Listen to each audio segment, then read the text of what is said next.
नमस्कार दोस्तों। एक बड़े से नगर में एक बहुत ही धनवान व्यक्ति रहता था।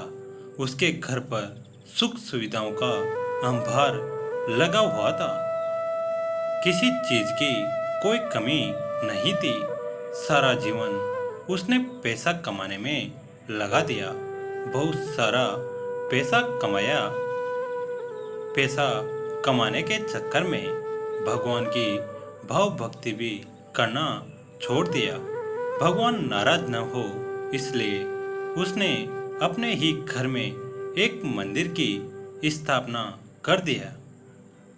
दो चार पंडित भी घर में रखवा दिया ताकि वे लोग इस व्यक्ति के लिए भगवान से प्रार्थना कर सके।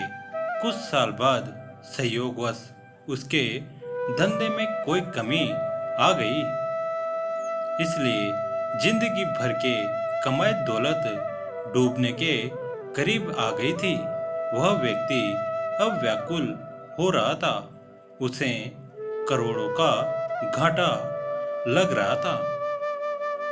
एक रात वह सो नहीं पाया और सुबह जल्दी उठकर मंदिर में भगवान के दर्शन करने के लिए निकल पड़ा। उसने सोचा था कि सुबह जल्दी जाऊंगा तो प्रभु के दर्शन सबसे पहले मैं कर लूंगा और पहली प्रार्थना मैं भगवान से कर पाऊंगा। लेकिन वह जैसे ही मंदिर पहुंचा तो उसने देखा कि एक भिखारी पहले ही भगवान से प्रार्थना कर रहा है। उस भिखारी को देखकर वह धनवान व्यक्ति थोड़ा गुस्सा हुआ, लेकिन मंदिर में होने के कारण कुछ बोल न सका। भिखारी को देखकर धनवान व्यक्ति सोचता है कि भला इस भिखारी को क्या मुसीबत आ गई। इसके पास तो खोने को कुछ भी नहीं है। इसके पास क्या मुसीबत हो सकती है। फिर धनी व्यक्ति ने उस भिखारी की प्रार्थना सुनने लगा। वह भिखारी भगवान से प्रार्थना करने लगा कि हे भगवान, आज अगर 100 रुपये का बंदोबस्त न हुआ तो मैं और मेरे बच्चे भूखे रह जाएंगे। 2 दिन से मेरे बच्चे कुछ नहीं खाया है। किसी तरह से अगर 100 रुपये मिल जाए तो मैं अपने बच्चों को खाना खिला सकूं। भिखारी रुकने का नाम ही नहीं ले रहा है। लगातार अपनी प्रार्थना करते जा रहा है।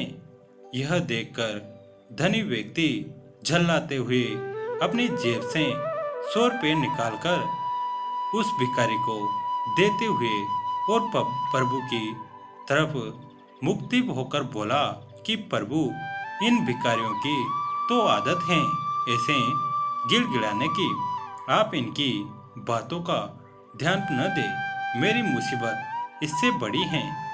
भिखारी 100 रुपये पाते ही प्रभु का जयकारा करते हुए मंदिर से चला गया। अब धनी व्यक्ति परमात्मा से मुक्ति हुआ और बोला, प्रभु, अब आप ध्यान मेरी तरफ दें। इस भिखारी की तो यही आदत है। दरअसल मुझे 5 करोड़ रुपए की जरूरत है। भगवान मुस्कुरा उठे, बोले, एक छोटे भिखारी से तो तूने मुझे छुटकारा दिला दिया, लेकिन तुझसे छुटकारा पाने के लिए तो मुझको तुमसे भी बड़ा भिखारी ढूंढना पड़ेगा।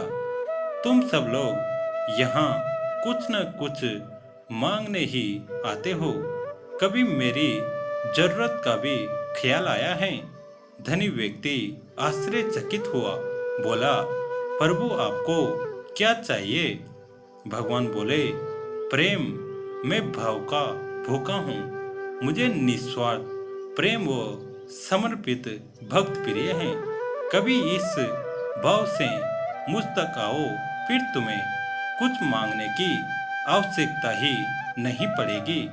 जिंदगी में थोड़ा समय निकालकर प्रभु की भक्ति कर लिया करो, वह भी निस्वार्थ भाव से, क्योंकि अंत समय में वही साथ देंगे। दोस्तों, आपको यह कहानी कैसी लगी कमेंट करके ज़रूर बताएं। वीडियो को लाइक करें, चैनल को सब्सक्राइब करें और घंटी के बटन को दबाकर ऑल करें। धन्यवाद।